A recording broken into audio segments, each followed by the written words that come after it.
Assalamualaikum warahmatullahi wabarakatuh. Salam sejahtera bagi kita semua.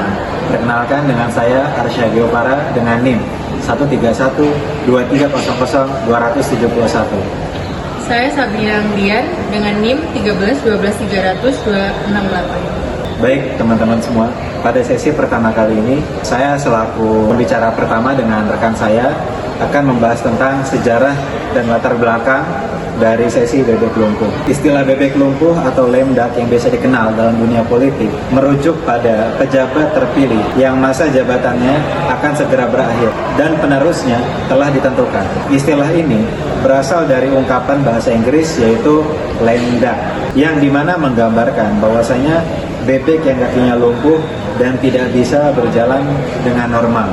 Kemudian, penggunaan istilah ini untuk menggambarkan bahwa pejabat politik yang akan segera lengser didasarkan pada anggapan bahwa mereka telah kehilangan sebagian pengaruhnya karena akan terpilih kembali. Hal ini dikarenakan mereka tidak lagi memiliki insentif politik yang sama seperti sebelumnya dan tidak perlu khawatir tentang konsekuensi jangka panjang dari keputusan mereka. Kemudian, sejarah penggunaan istilah bebek lumpuh ini dalam dunia politik dapat ditelusuri kembali ke abad 19, yang dimana Amerika Serikat pada tahun 1860, Presiden James Buchanan dijuluki sebagai bebek lumpuh setelah Abraham Lincoln, yang dimana terpilih sebagai penggantinya.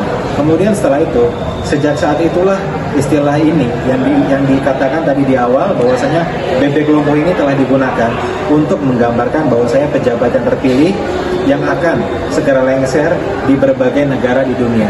Kemudian selanjutnya akan disampaikan oleh rekan saya. Di sini saya akan menambahkan sejarah dan latar belakang istilah sesi bebek lumpuh. Awal mula istilah lame duck pertama kali digunakan di London Stock Exchange pada abad ke-18 untuk menggambarkan pedagang yang gagal membayar utangnya.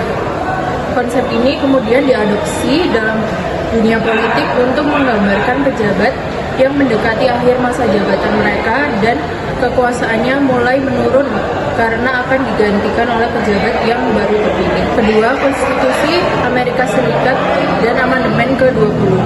Sebelum Amandemen ke-20, Konstitusi Amerika Serikat disahkan pada tahun 1933, Kongres baru dilantik pada bulan Maret, yang berarti bahwa periode bebek lumpuh bisa berlangsung hingga 4 bulan. Amandemen ke-20 juga dikenal sebagai Amandemen Bebek Lumpuh, memajukan tanggal pelantikan presiden dan kongres ke bulan Januari untuk mengurangi durasi periode bebek lumpuh. Amandemen ini dimaksudkan untuk mempercepat transisi kekuasaan dan mengurangi periode di mana pejabat yang akan segera keluar tetap memegang kekuasaan. Fungsi dan kontroversi.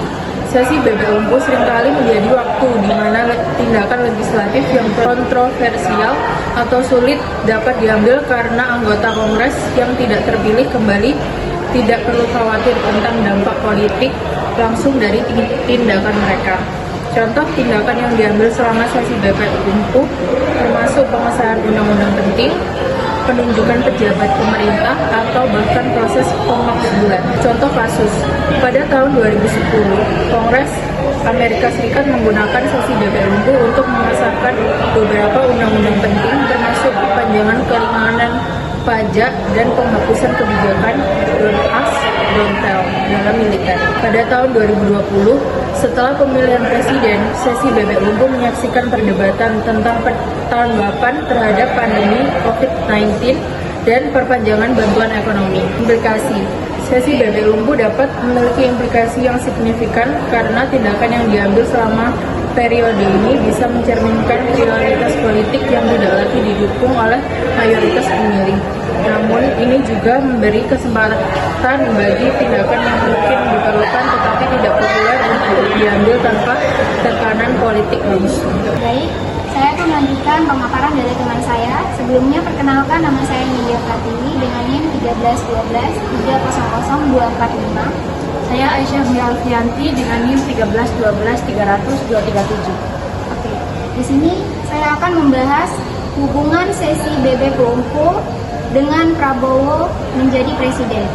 Terpilihnya Prabowo Subianto sebagai Presiden Indonesia pada tahun 2024 secara langsung berhubungan dengan istilah sesi bebek lumpuh. Istilah ini umumnya digunakan untuk menggambarkan pejabat yang masa jabatannya sudah hampir habis untuk berakhir dan penerusnya telah ditentukan. Presiden Prabowo masih memiliki masa jabatan penuh selama 5 tahun ke depan dan belum ada proses pemilihan presiden yang baru. Oleh karena itu, tidak tepat untuk menyebutnya sebagai bebek lumpuh saat ini. Namun, perlu diingat bahwa setiap presiden memiliki masa jabatan yang terbatas. Pada masa akhir jabatannya nanti, Presiden Prabowo mungkin akan mengalami situasi yang serupa dengan bebek lumpuh, di mana pengaruhnya dalam politik berkurang karena tidak akan terpilih kembali. Berbicara mengenai Prabowo Subianto dan hubungannya dengan konsep sesi bebek lumpuh, mari kita bayangkan skenario hipotetis di mana Prabowo Subianto terpilih sebagai Presiden Indonesia. Berikut adalah beberapa poin yang menjelaskan hubungan dan potensi dampak dari situasi semacam itu. Dan poin ini terbagi menjadi 5 yang kemudian akan dijelaskan oleh rekan saya. Baik, saya akan melanjutkan pembahasan skenario hipotesis Prabowo Subianto terpilih sebagai presiden dari rekan saya. Nomor 1 ada periode transisi, yakni jika Prabowo Subianto memenangkan pemilihan presiden, akan ada periode transisi antara hasil pemilihan yang diumumkan dan pelantikan resminya sebagai presiden.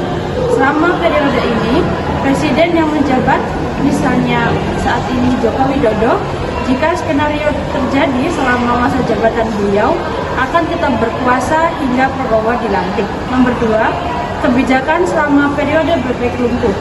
Selama periode bebek lumpuh, presiden yang masih menjabat dapat mengambil keputusan penting dan melaksanakan kebijakan yang mungkin tidak sesuai dengan visi dan agenda presiden terpilih, yakni Prabowo Subianto. Ini bisa mencakup penunjukan pejabat, pengesahan peraturan, atau kebijakan lain yang memiliki dampak jangka panjang. Nomor 3, tantangan dan kesempatan.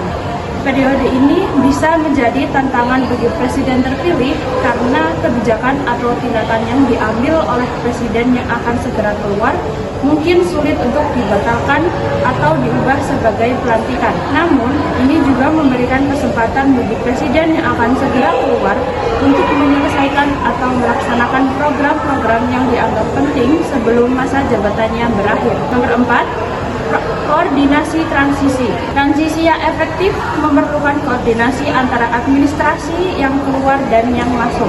Dalam skenario ini, tim Prabowo Subianto harus bekerja sama dengan tim Joko Widodo untuk memastikan transisi yang lancar dan mengatasi potensi masalah yang muncul selama periode bebek lumpuh.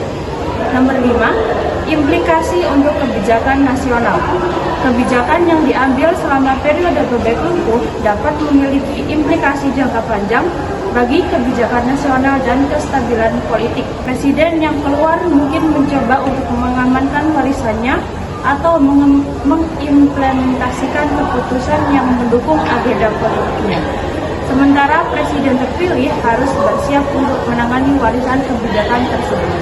Baik, dari pembicara pertama sampai dengan pembicara terakhir, maka dapat kelompok kami simpulkan bahwasanya meskipun istilah bebek lumpuh ini lebih umum digunakan dalam konteks politik Amerika Serikat khususnya, konsep ini dapat diterapkan pada situasi politik di Indonesia atau negara lain yang dimana dengan periode transisi pemerintahan.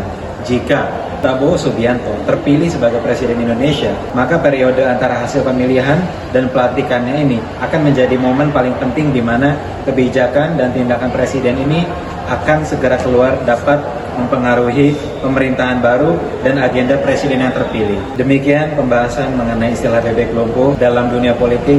Semoga video yang kelompok kami sampaikan dapat bermanfaat dengan baik. Harapannya supaya banyak orang teredukasi dan bisa memberikan masukan juga kepada video yang telah kami buat.